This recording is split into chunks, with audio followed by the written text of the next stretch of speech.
Vamos à palavra do Senhor. E hoje pode colocar aqui o slide para mim. Nós estamos aqui falando sobre a série Somos a Igreja. E a gente continua falando. Hoje, na verdade, eu quero falar que a igreja é uma família. A igreja é uma família. Mas quando a gente fala que a igreja é uma família, o que é que está envolvido nisso? Envolve não só dizer o que a igreja é, mas o que a igreja não é.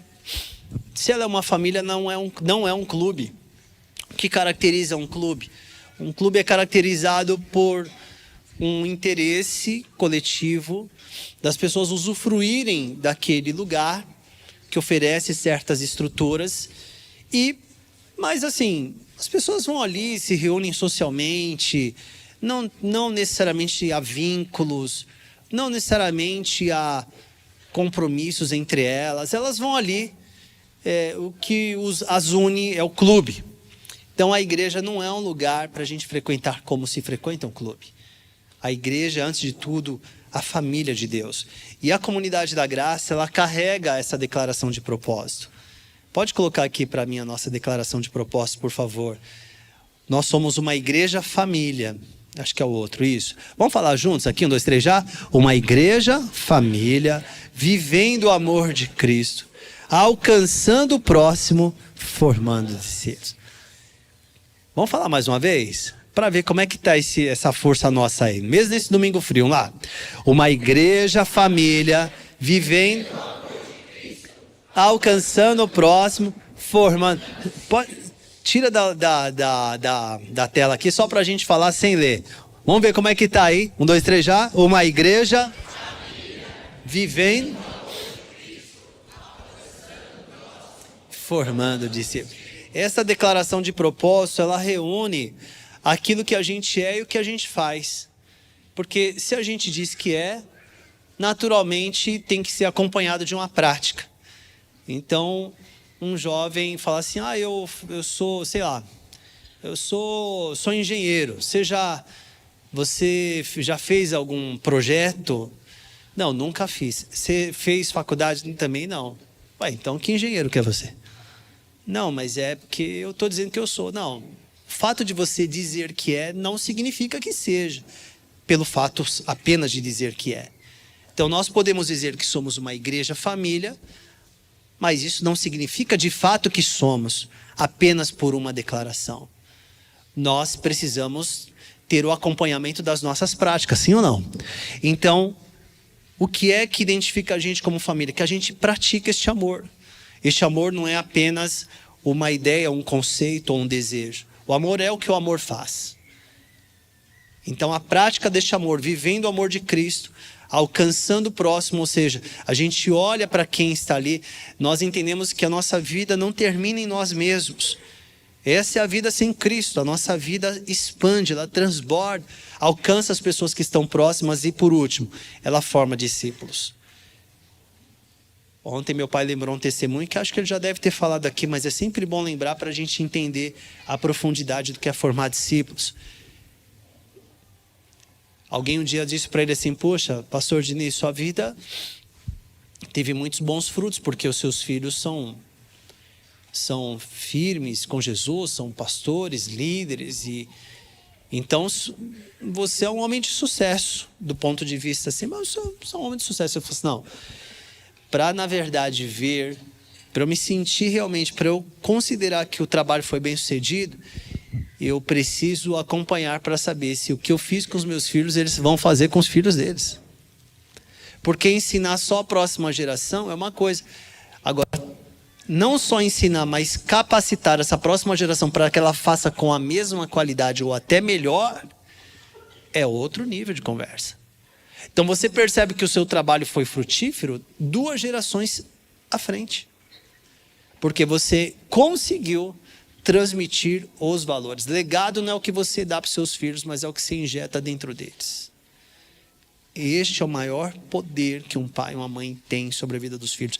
O que você injeta no coração deles. Porque se você conseguiu injetar, se você conseguiu transmitir aqueles valores, serão reproduzidos para a próxima geração. E a tendência é que isso não termine mais, se todo mundo for fiel e leal.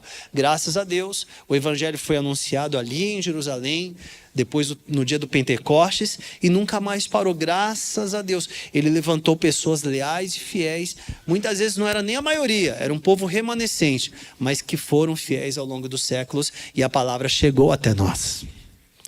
Pessoas que, como eu estava vendo aqui a Isa falar, chora quando fala de Jesus. Tem verdadeira paixão que impulsiona, a ponto de tornar a nossa vida centrada totalmente em Cristo. Então o Senhor tem levantado pessoas assim em cada geração. Que você seja essa pessoa nesta geração. Então, mas tudo começa com a gente entender que a gente é uma igreja família. Romanos 8, 29 diz assim: porque aqueles que já tinham sido escolhidos por Deus, Ele também separou a fim de se tornarem parecidos com o seu Filho. Ele fez isso para que o Filho fosse o primeiro entre muitos irmãos. Ou seja, o que é a igreja? A igreja é um grupo de pessoas que se tornou de criaturas para filhos. Todo mundo é filho de Deus, né, pastor? Todo mundo é filho de Deus. Não. Isso é o senso comum que diz. Essa é apenas uma ideia humana. É um desejo humano.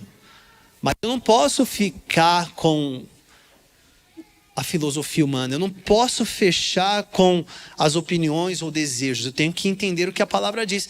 E a Bíblia diz que, quando diz lá em João capítulo 1, que o povo para quem Jesus veio rejeitou Jesus, mas no versículo 12, 13, 14 ele vai dizendo: mas todos aqueles que o receberam, deu-lhes o poder de se chamarem filhos de Deus. Filhos de Deus não são todas as pessoas. Todos os seres humanos que nasceram são criaturas de Deus, são alvos do amor de Deus, isso sim. João 3,16 fala: porque Deus amou o mundo de tal maneira que deu seu Filho unigênito, para que todo aquele que nele crê não pereça, mas tenha vida eterna. Então, Deus amou o mundo, as pessoas deste mundo, a ponto de nem esperar o que elas iam responder. Deus já agiu. Ele teve a iniciativa de enviar seu Filho Jesus para redimir a humanidade. E todos aqueles que têm esta atitude, como aquele homem que crucificado ao lado de Cristo. Lembra que tinha um à direita, outro à esquerda? E o à direita, ele disse assim: nós estamos aqui porque merecemos. A cruz é a consequência do nosso erro. Mas ele reconheceu que Jesus não estava ali de forma justa. Então, o que deu a legalidade da salvação para aquele homem? Porque Jesus falou assim: hoje mesmo você estará comigo no paraíso. O que foi? O reconhecimento do seu próprio pecado, a necessidade de um Salvador e a confiança no reino eterno. É o básico do básico do básico para ser salvo. A consequência, a Bíblia diz que o salário do pecado, a consequência do pecado é a morte, é a separação de Deus. Ele entendeu que ele pecou. Alguém talvez diz: mas eu não roubei nada como aquele ladrão na cruz. O seu pecado mudou de nome, não foi o roubo, mas foi outras coisas. Alguém aqui nunca pecou? Se você pecar uma vez na vida, a regra já vale para você. A consequência é a morte, a separação de Deus eterna. Então, aquele homem, ele reconheceu que errou, reconheceu que Jesus era justo, mas ele está vendo um justo sendo crucificado. Ele reconhece em Jesus aquele que pode salvá-lo, e ele crê: quando entrares no teu reino, lembra-te de mim. Ele crê no reino eterno de Jesus. Então, se você nesta manhã entender isso, que você errou, que você não foi fiel com Deus, você falhou, você recebeu uma natureza, conforme a Bíblia diz, que ela tendencialmente já se opõe às coisas de Deus, e que você precisa de alguém, né, que te perdoe. Você precisa do perdão de Deus, você precisa ser purificado desta falta. Se você reconhecer humildemente que você precisa disso e enxergar em Jesus aquele que te perdoa, aquele que te salva, aquele que te purifica, e crer no reino eterno do Senhor, isso é suficiente para você ser salvo. E isso te dá legalidade espiritual para receber o sobrenome da família de Deus, para ser chamado filho de Deus. Então a igreja é uma família formada por pessoas que creem em Jesus. E que agora nós vivemos num ambiente de filiação. Nós temos paternidade, nós temos filiação, nós temos identidade, nós temos então a fraternidade, que é esta conexão entre irmãos, e sendo Jesus o irmão mais velho, o irmão perfeito, o irmão que abriu a porta até o Pai. Glórias a Deus. Então essa é a igreja. A gente entendeu que agora faz sentido nós estarmos juntos, porque somos uma família. Então a família espiritual, ela não substitui a sua família sanguínea. Muito embora eu vejo que o que mais acontece é que as famílias, as pessoas que andam juntas na família de Deus, o grau de vinculação delas é tão profundo que, na verdade, acaba sendo as pessoas que mais fazem parte da sua vida, da nossa vida. Quem são as pessoas? Você vai no aniversário de alguém, quem que vai lá? Todo o pessoal da cela, da igreja. No dia mal, no dia do luto, quem que está lá? É o povo da igreja. Quem que está lá foi visitar, quem que visitou o povo da igreja que está lá. Quem que está suprindo, está junto, é o pessoal da igreja, o pessoal da cela. É um povo que anda junto. Sabe por quê? Porque somos a família de Deus. Somos a família de Deus e é para viver assim mesmo.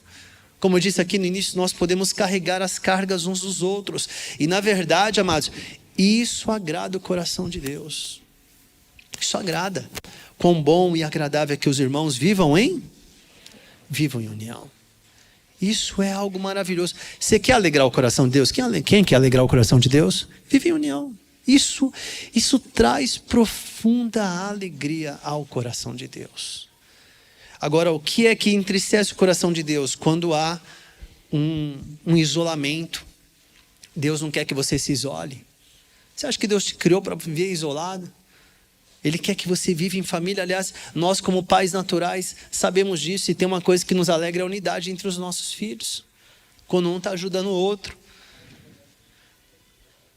A gente vai ajudando, quando eles são pequenos, eles têm as crises, os conflitos, as coisinhas, a gente vai corrigindo a rota e vai ensinando que nós devemos proteger uns aos outros. Agora, isso alegra o coração de Deus. Só tem um que é interessado em isolar as pessoas, o próprio inimigo das nossas almas, o diabo, o acusador, o tentador e enganador.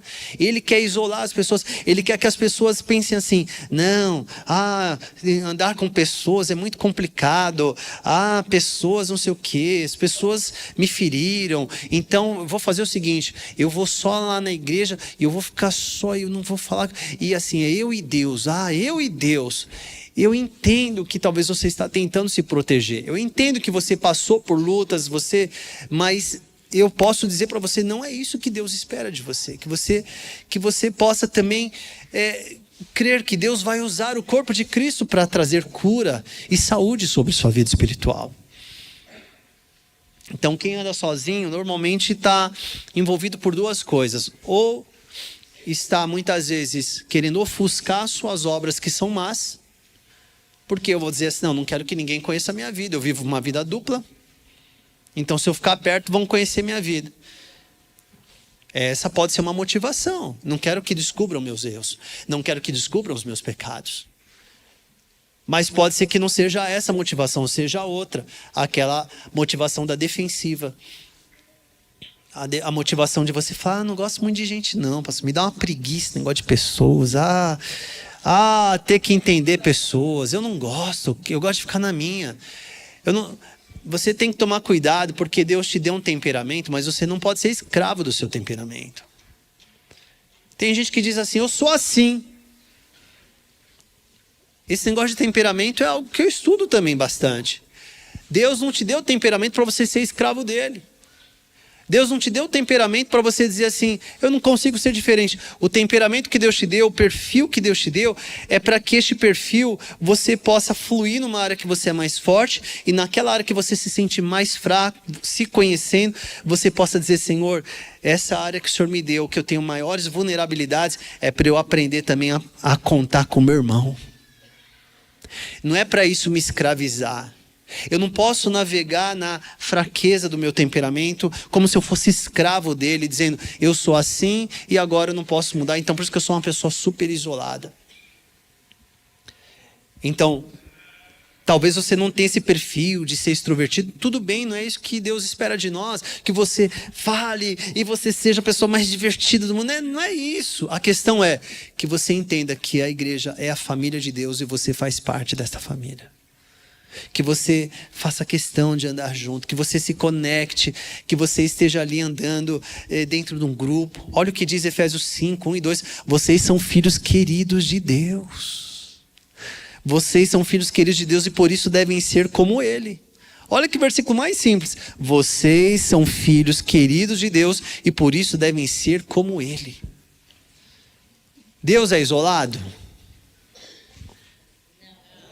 Não. Que a vida de vocês seja dominada pelo amor. Olha o que Paulo escreve aqui.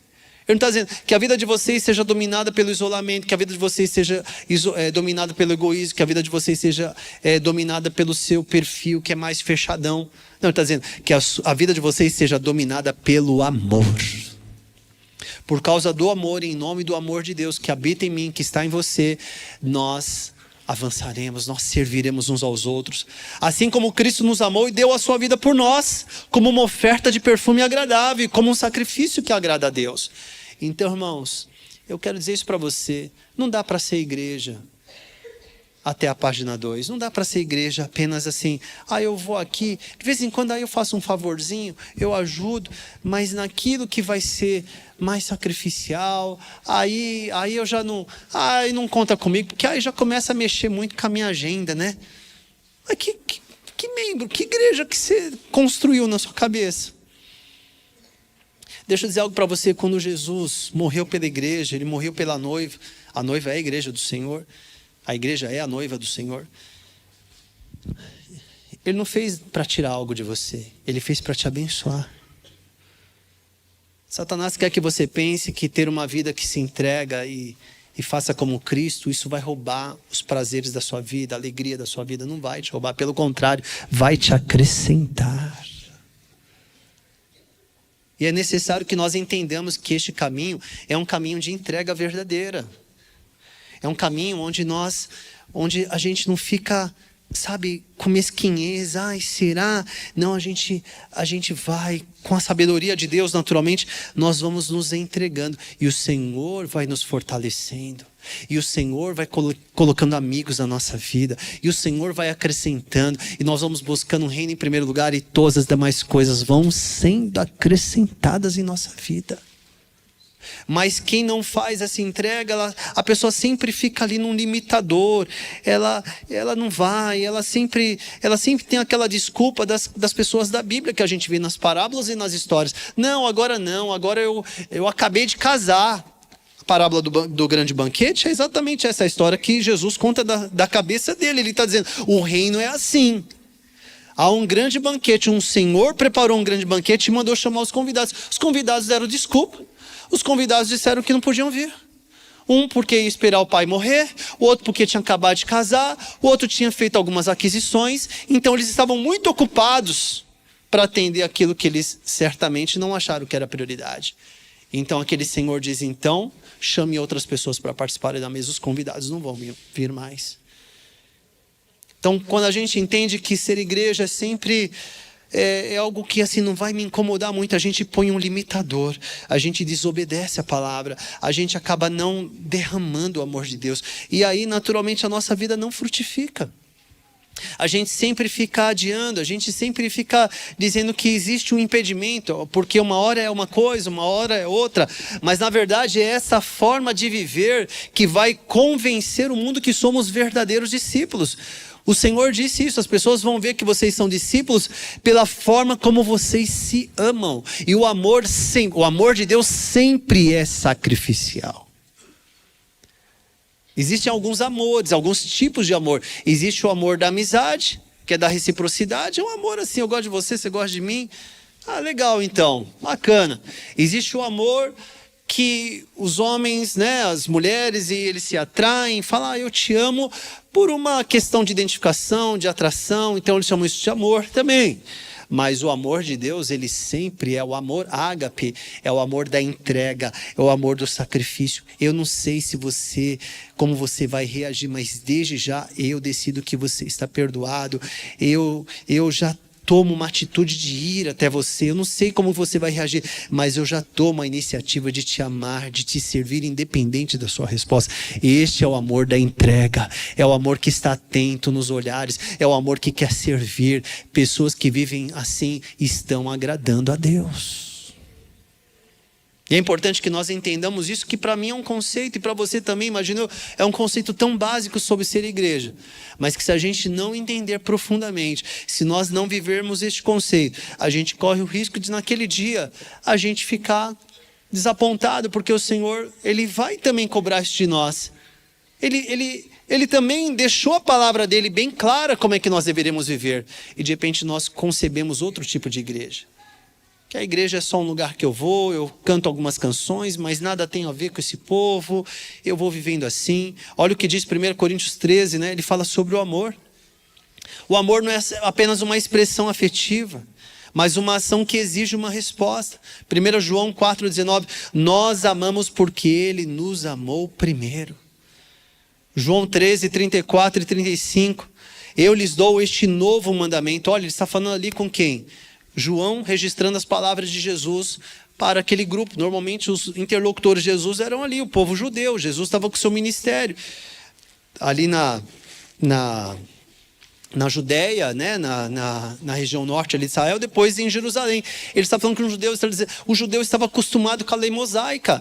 Olha, olho por olho, dente por dente, é o legalismo. Se for pego em adultério, é apedrejamento. Não tem perdão, é apedrejamento, é morte. Então, ele está falando com pessoas que estão fixas no peso da lei, do legalismo, deste mandamento que tem que punir mesmo ali, sem misericórdia. Aí chega Jesus, diz assim, eu lhes dou este novo mandamento, amem uns aos outros, assim como eu os amei, amem também uns aos outros. Se tiverem amor uns pelos outros, todos saberão que vocês são meus discípulos. E talvez alguns olhem e possam pensar assim, mas então Jesus flexibilizou mais? Não, ele não flexibilizou mais. Pelo contrário, ele afinou ainda mais, ele apertou mais. Porque agora não adianta apenas ter o aspecto estético do legalismo, mas agora Jesus está falando sobre a ética do amor. É o amor verdadeiro, tem que estar por dentro mesmo, amados. Antes as pessoas se encobriam pela lei, pelo legalismo. Olha aí, tá vendo? Fez isso, agora o que a lei está dizendo? 1.2.3 está dizendo que tem que fazer assim. Agora Jesus está dizendo o seguinte, você consegue amar essa pessoa que te ofendeu? Porque é esse estilo de amor que vai dizer para o mundo que Jesus é vivo.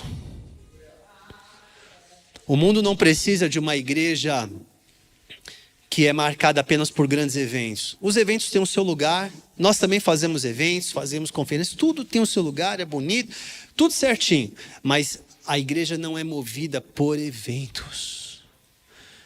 O evento tem o seu propósito, o evento ele traz um assunto, ele trabalha um assunto, ele cria uma imersão, onde a gente dá hiperfoco no assunto para trabalhar, para desenvolver. Agora, achar que a igreja é evento, achar que a igreja da moda, a igreja que está mais hypada, a igreja que está mais ali movimentando, estas coisas não dizem nada para o mundo. O que impacta o mundo é quando esses discípulos amam verdadeiramente.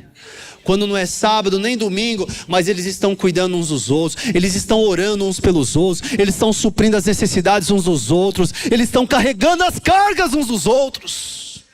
Essa é a igreja que Jesus, por quem Jesus morreu. Essa é a igreja família. E uma família, ela não é perfeita. Uma família tem problemas, uma família tem dificuldades, uma família tem pessoas com pensamentos diversos. O único comportamento que ele tem que ser combatido com veemência é o comportamento do lobo. O comportamento daquilo que a Bíblia diz, em Provérbios, ele diz o seguinte, há 6 coisas que Deus abomina e a 7ª sua alma odeia. E ali ele coloca, ele vai escalando, ele diz que os olhos cobiçosos, as mãos que praticam mal, os pés que se apressam para derramar sangue inocente. E aí a 7ª, ele vai elencando algumas e na 7ª ele diz, e aquele que semeia contenda entre os irmãos. Para você ver que romper a unidade do corpo de Cristo, para Deus, é tão sério quanto aquele que derrama sangue inocente. Para Deus é o mesmo pecado. Na justiça humana, não. Na justiça de Deus é o mesmo pecado. Para você entender como é muito sensível esse assunto. Para Deus a unidade é algo muito poderoso. Jesus ensinou que uma casa dividida não consegue avançar. Um reino dividido contra si mesmo, ele rompe, ele cai. E para ser um, nós precisamos pagar o preço da unidade, irmãos. Não dá para ser um querendo fazer tudo só do seu jeito. Nós precisamos entender que Deus nos chamou, não é para fazer do nosso jeito. Tem que ser do meu jeito. Olha do ponto de vista da eternidade. Você que às vezes está lutando tanto pelo seu ego, pelas suas coisas, pelas suas conquistas, por tudo que é seu, a ponto de comprometer e não servir ninguém, não dedicar ninguém, não olhar para esse mundo sem Deus e não se mover. As suas conquistas, olha do ponto de vista da eternidade. Você vai usufruir, talvez, alguns poucos anos só. Às vezes você está levando uma vida inteira. Não, o meu sonho é construir isso. Então você fica lá por décadas juntando coisas. Cai, levanta, faz isso aqui. Vive isolado. Não serve porque aquilo. Então você está lá lutando. A tua marca é as suas coisas. Lutando pelas suas coisas. Aí quando você chega lá, você vai usufruir o quê? Uns 10 anos no máximo. Se usufruir. Do ponto de vista da eternidade, o que significa? Alguém uma vez exemplificou: a eternidade é o passarinho que sobe no Monte Everest, que voa até lá e uma pedrinha rola quando ele pousa lá. E depois de 100 anos vem outro passarinho, e zilhões de passarinhos, e uma pedrinha que rola sempre que um passarinho pousa lá, e zilhões de anos, zilhões de passarinhos. Quando o Monte Everest não existir mais, terá passado 1 segundo da eternidade. A eternidade é uma realidade atemporal. É uma realidade que a nossa mente não consegue nem captar. O que terá valido? O que terá valido? Que adianta o homem ganhar o mundo inteiro e perder sua alma? O que terá valido? Lutou tanto por algo e não amou como Cristo te chama para amar. Não foi membro da família de Deus. Foi apenas um frequentador de uma igreja. Paulo chega a dizer, veja bem, quem que é Paulo? Fariseu dos fariseus, cumpridor da lei. Tudo certinho, foi formado aos pés de Gamaliel, neto de Hilel, principal fundador da principal escola de judaísmo, poliglota, dupla cidadania, um homem intelectualmente muito bem preparado, membro do Sinédrio, um homem ele tinha muitos recursos para a época, para o seu momento. Paulo ele tinha todas as ferramentas para avançar, para crescer dentro do seu mundo. Mas depois que ele conhece a Cristo, sabe o que ele diz? Eu considero tudo isso, sabe como diz? Como esterco. Ele pega todos os seus diplomas, todas suas garantias, tudo aquilo que tornava o seu ego maior, ele rasga e ele põe na lata do lixo. Ele perde tudo isso para ganhar Cristo. Então o pastor está dizendo que eu não preciso estudar, não é nada disso que eu estou dizendo. O estudo ele pode ser uma ferramenta se ele for um meio para abençoar as pessoas. Tudo que você coloca como um fim em si mesmo virou o Deus da sua vida. Se você usa como um meio, Senhor, eu gostaria de ter uma empresa assim, mas em nome de Jesus eu consagro este negócio ao Senhor. Eu quero gerar emprego, o Senhor me deu o dom da administração, mesmo em ambientes turbulentos, eu consigo manter a calma, eu consigo manter o foco. Senhor, eu quero desenvolver um negócio, quero facilitar a vida das pessoas, quero dar mais acesso às pessoas, quero produzir isso, Senhor, quero consagrar este negócio ao Senhor. E se em algum momento eu desviar o foco disso, Pai, tira isso da minha vida. Se você for capaz de ter coragem de fazer essa oração, Senhor, esta empresa, este negócio é para a tua glória. Ele é um meio que eu vou glorificar o teu nome e abençoar pessoas. Então, se for um meio, é um instrumento de bênção. Se virar um fim, se o que sai da sua boca é só isso, se você é capaz de interromper a obra de Deus na sua vida por causa deste negócio, se você é capaz de não atender o chamado do Senhor por causa disso, se você é capaz de dizer, eu não tenho tempo para viver em família, não tenho tempo nenhum porque eu vivo por isso, eu quero dizer com todas as... isso virou o ídolo da sua vida. Só que vem com nome bonitinho. É o seu negócio. Mas isso já roubou. Se já não roubou sua família também. Se já não roubou seu coração. Se já não roubou sua eternidade. Consagre tudo ao Senhor e viva como família de Deus. Eu creio que quando uma pessoa ela vive assim, ela está no centro da vontade de Deus, as coisas na mão dela, elas avançam, elas frutificam. Elas frutificam. O coração dela não se torna pesado. Ela encontra tempo para servir. Eu estive lá no Rio, semana passada, ministrando lá. Conheci um rapaz que o tempo todo ele estava me cuidando de mim. Ele mandou para mim, porque ia ter uma conferência lá, ele mandou, olha, está aqui, colocou todo o escopo, uma organização, nível assim. A nossa equipe já é organizada, que eu valorizo muito a organização, a excelência aqui. E a turma que trabalha com a gente aqui, eles sonham comigo. Quando ele falou assim, gente, olha isso daqui. Esse camarada acaba de subir a nossa régua aqui, gente. Ele estabeleceu outro padrão. Vamos perceber. E todo mundo da equipe, bora, vamos para cima, vamos buscar isso também. Aí eu tô lá, conheci o cara ali, daqui a pouco descubro que nessa área de 3D, para formar projetos 3D de condomínio, de grandes construções, plantas e tudo, ele é o segundo do país. O segundo do país. O escritório dele, a empresa dele. E aí, eu falei... Só que ele trabalha também para a igreja. Tempo integral. Eu falei, mas como que ele toca a empresa dele? Eu perguntei para o pastor Adonis, ele falou assim, não sei. Ele falou assim, ô Lucas, vem aqui. O Dinho está perguntando aqui como é que você toca. Ele falou assim, não sei, pastor. Aí ele brincou, ele falou assim, pastor, deixa eu falar uma coisa. A gente encontra tempo. A gente dá um jeito. Mas o reino em primeiro lugar. E as coisas fluem. Tá lá. O rapaz foi me pegar do hotel para levar para a igreja. Trabalha na área de transportes, de combustível, né? Presta serviço para a Shell, trabalho lá, servindo. Fui me buscar no hotel para levar, servindo, está servindo. O reino em primeiro, está sendo família. As células estão multiplicando naquele lugar, né? Todo mundo, eles estão agora começando trabalhos do outro lado do rio, na zona mais periférica daquela cidade. As pessoas estão reunindo, todos eles. Você vê pessoas assim, desde pessoas muito bem preparadas até pessoas bem simples, pessoas que simplesmente disseram, eis-me aqui, liderando células, aquelas pessoas vindo, elas participando. Como é bom saber que naquele bairro, naquela viela, naquele lugar, naquela rua, tem alguém que disse, eis-me aqui, Senhor, eis-me aqui. E Deus então usa aquela pessoa ou para abrir a casa dela, ou então para ela servir na casa de outra pessoa, mas para ela receber um grupo de pessoas para estar ali, para ser uma igreja família. Para concluir, no final aqui do culto anterior, eu creio que ela está até aqui. Me perdoe, não vou apresentá-la, mas a senhora me procurou, falou, pastor, ora por mim. Eu senti ela tão tensa. Se ela está aqui, eu creio que o senhor já está. Nós oramos juntos.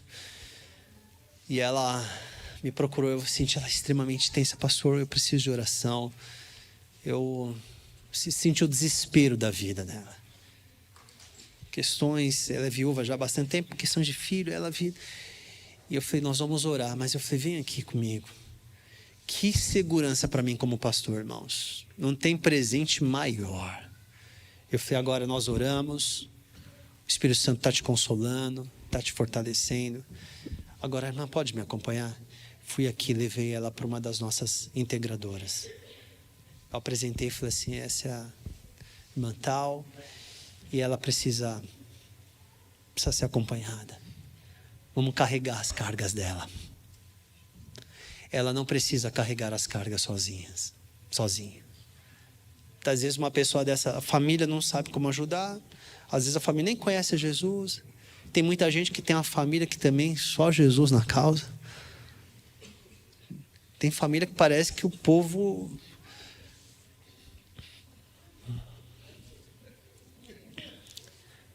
A vida é dura. E para mim a grande alegria é saber, graças a Deus, a igreja está aqui para ajudar a carregar a carga dessa irmã. Ela não precisa viver os dias com tristeza. Nós oramos. Às vezes as coisas não são resolvidas de um dia para o outro. Como é bom, amados, todo domingo aqui a gente ora por tantas pessoas. E aqui, ali, termina culto, começa antes e tal.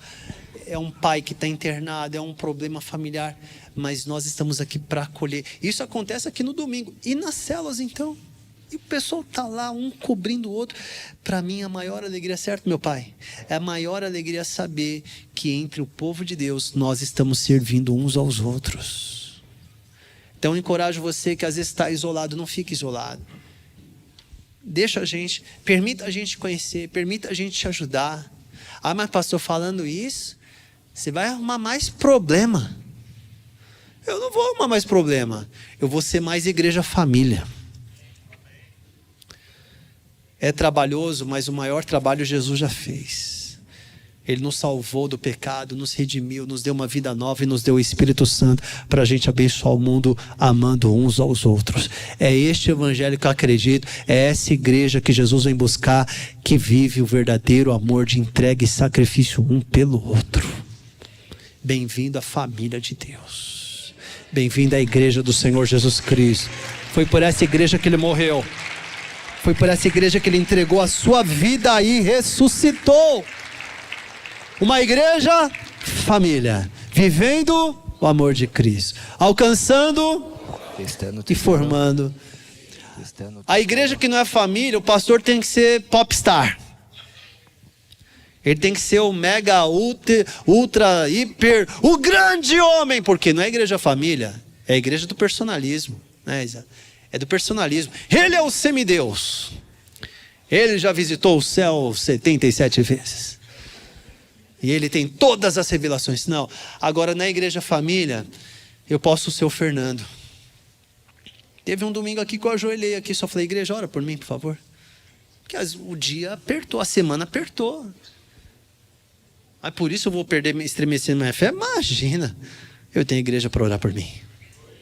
Então na igreja família não tem homens fortes, autossuficientes. O que tem é uma família forte, tem elos fortes, onde nós nos sustentamos, onde a gente pode ser verdadeiro, onde a gente pode ser vulnerável, e ser vulnerável não vai perder a autoridade, não vai ser fraco, nada disso. Simplesmente nós somos a família de Deus. Amém, amados? Eu espero que você abrace isso, que não é ideia minha, isso é palavra de Deus, a naturalidade dos relacionamentos significativos, profundos. É isso que Deus espera de nós, é isso que vai abençoar o mundo. Todos que receberam Jesus, deu-lhes o poder de serem chamados filhos de Deus. Você é filho, filha amada. Ei, filhinho, ei, filha, você foi transportado para a família de Deus. Ele te transportou do reino das trevas para a família. Você tem família, você tem paternidade, você tem filiação, você tem uma família te esperando, você tem uma família que ora por você. Nós estamos juntos, em nome do Senhor Jesus. Amém? Olha aí para quem está perto de você e fala, tudo bem, membro da família? Tudo bem, meu irmão? Tudo bem, minha irmã? Você recebe essa palavra? Você pode aplaudir o Senhor bem forte. Louvado seja o Senhor. Oh, aleluia. Oh, aleluia. Fique de pé. Quero orar com você. Obrigado, Senhor. Peço para você ficar bem focado nesse minutinho. Eu sei que alguns de nós, quando entrega a sua vida a Jesus, você acaba, às vezes sua família biológica, sanguínea, às vezes te rejeita. Porque fique em paz, não fica brigando com eles, não arruma confusão. Eles não entenderam ainda. Tenha paciência. Esse material, eu li uma parte do material que vai ser ministrado para você, inclusive. O que é o batismo, né? A Vanessa falou do batismo. O que é o batismo? O batismo, ele é a expressão visível de que eu sou membro da família de Deus. Pronto. Não dá para ficar, não vamos complicar não. O batismo, eu criei em Jesus. Jesus transformou minha vida, meu coração, Ele me deu uma vida nova. E a minha fé nele me leva ao batismo. Aquele ladrão que estava na cruz, se ele não tivesse pregado lá, qual que seria o próximo passo dele? Batizar nas águas. Só para entender, para ficar bem claro. Ele reconhece que errou, reconhece que tem um Salvador que o perdoa, reconhece que tem um reino eterno. Está pronto para ser batizado. Então, Existe a igreja que ainda está trabalhando aqui viva na terra, e tem a igreja que já está triunfante, a igreja que já descansou das suas obras. E um dia Jesus reunirá toda a igreja, os que já descansaram e os que estão aqui trabalhando. E aquele ladrão da cruz se tornou nosso irmão em Cristo. Ele estará no mesmo lugar que nós, com o nosso Salvador. Então, se você já entendeu isso, que é um entendimento simples, seja batizado nas águas, dia 29. Não crie complicadores para Deus. Seja simples. E você que já é batizado, entenda que tudo que a igreja faz é para abençoar você. As células, as casas de paz. Se você às vezes fala, puxa, eu queria ganhar minha família, mas eu sozinho, eles não me ouvem mais. Eles não me escutam. Faça a casa de paz, outras pessoas poderão te ajudar. Quantas vezes eu fui falar, quantas vezes eu falei com familiares, porque a própria família não ouvia mais a pessoa, mas quando foi eu conversar, a pessoa abriu mais os ouvidos. Às vezes ela está pronta para ouvir alguém de fora, mas não ouve quem está dentro. Então, se você precisar, nós estamos aqui para te servir, para ir orar pela sua família. Quanto custa isso? Nada. De graça tem gente aqui para se sacrificar para abençoar a tua família. Porque Jesus fez isso por nós. Os ministérios geracionais. Gente que se dedica dia e noite, ora, busca Deus, estratégias. Sofrem com isso também, porque lidam com situações adversas, mas estão cuidando dos nossos filhos juniores, adolescentes. Quanto custa isso? Nada. Aliás, desculpe, custa tudo. É tão caro que é de graça. É tão caríssimo que não dá nem para comer. É de graça. Para abençoar a igreja de família. O Viva, né? Marcão é autônomo. Marcão em AD, está lá no acampamento agora. Marcão precisa viajar Brasil para vender. Se ele não vende, ele não recebe. Ele dá um jeito, ele lidera a célula. Praticamente toda semana ele tem um serviço muito especializado. Mas ele fala assim, Nando, eu dou um jeito. Às vezes eu vou ficar a semana, eu dou um jeito, eu volto na quinta. Eu negocio assim, com meus clientes, eu preciso estar aqui, porque ele lidera a célula. E de sexta-feira, todas as sextas, ele está aqui com um grupo de irmãos para ajudar aqueles que estão encarcerados em vícios, alcoolismo, traumas emocionais. Está aqui. Quanto custa isso? Tudo. É tão caro que é de graça. Ele está aqui dedicando sacrificialmente sua vida. Podia falar, não, sexta-feira eu vou ficar na Netflix. Ele tem direito de ficar assistindo filme, sim ou não? Ele e a esposa dele tem direito de assistir um filme, relaxar sexta-feira, assim, não vou fazer nada hoje. Ele tem direito, sim ou não? Só que ele está sacrificando para abençoar as pessoas. Pergunta para mim se o Senhor vai recompensá-lo. Mas sabe por que o Marcão faz isso? Desculpa, ele não está me ouvindo agora. Eu estou dando testemunho dele, nem lembrei, mas estou lembrando agora. Veja o testemunho do Marcão. Quem ele era alguns anos atrás. Da onde Deus tirou ele. Quem muito é perdoado, muito ama. Quem ama pouco é porque não sabe o quanto foi perdoado. Porque se soubesse, amaria mais. Então a vida é assim. Essa é a igreja que Jesus deu a sua vida. Feche os seus olhos. Se você nesta manhã tem ouvido esta mensagem, você fala, puxa, eu quero estar integrado nessa realidade. Eu quero fazer parte da família de Deus. Eu não quero apenas ser alguém que vai no culto. Eu quero ser realmente essa pessoa que dedica a sua vida. Então, se você entende que Jesus ainda não era o Senhor da sua vida, você admira muito Jesus, mas na verdade você tem outras coisas que governam a sua vida. Mas a partir de hoje você quer que Jesus governe a sua vida. O amor dele venha governar você. Ou então, essa já é uma realidade, porém, você estava colocando limitadores. Você nunca parece que rompe. Sempre tem alguma coisa que te faz paralisar. Uma preocupação, uma questão que não te deixa avançar com força. E você sempre fica adiando. Mas nesta manhã o Senhor está falando com você por meio da palavra e do Espírito dele. E está te impulsionando. E você hoje no seu coração está dizendo, eu decido que eu vou viver esta realidade espiritual de forma poderosa em nome de Jesus. com os olhos fechados, todos quantos que querem viver, ouviram isso, esses dois grupos de pessoas que eu falei. Se você quer que Jesus seja o Senhor, ou se Ele já é o seu Senhor, mas que você estava colocando limitadores, mas que a partir de hoje você quer viver ao máximo a realidade dessa família de Deus. Você não quer interromper o que Deus quer fazer na sua vida. Então você, levante bem alto sua mão, quero fazer essa oração junto com você. Isso, pode levantar bem alto, são muitas mãos levantadas, muitas mãos. Levante bem alto. Senhor Jesus, Tu está vendo estas mãos aqui, as mãos neste auditório, nesta sala aqui onde está reunido o Teu povo. Espírito Santo, vai tocando nessas vidas agora aí. Elas estão respondendo ao Senhor, elas ouviram e a palavra provocou fé no coração delas, e elas estão dizendo: sim, eu quero ser a expressão do amor de Jesus aqui na terra. Portanto, agora, com a atitude de fé que cada uma delas tem, como ministro do Senhor, eu as declaro integradas no corpo de Cristo, integradas por meio da fé em Jesus, integradas por meio da obediência a Cristo Jesus. A partir dessa resposta que elas estão dando, o Senhor está integrando elas, o Senhor está potencializando cada uma delas para viver ao máximo todo o chamado que o Senhor tem para as suas vidas. Em nome de Jesus, sejam elas, Pai, agora elas recebam agora o poder do Espírito Santo para viver esta vida. A mente humana não consegue viver a igreja família, mas o Espírito Santo de Deus nos move para esta realidade. Por isso agora sejam elas capacitadas pelo Senhor, abençoadas pelo Senhor. Em nome de Jesus nós oramos e declaramos amém. Você pode aplaudir ao Senhor em nome de Jesus.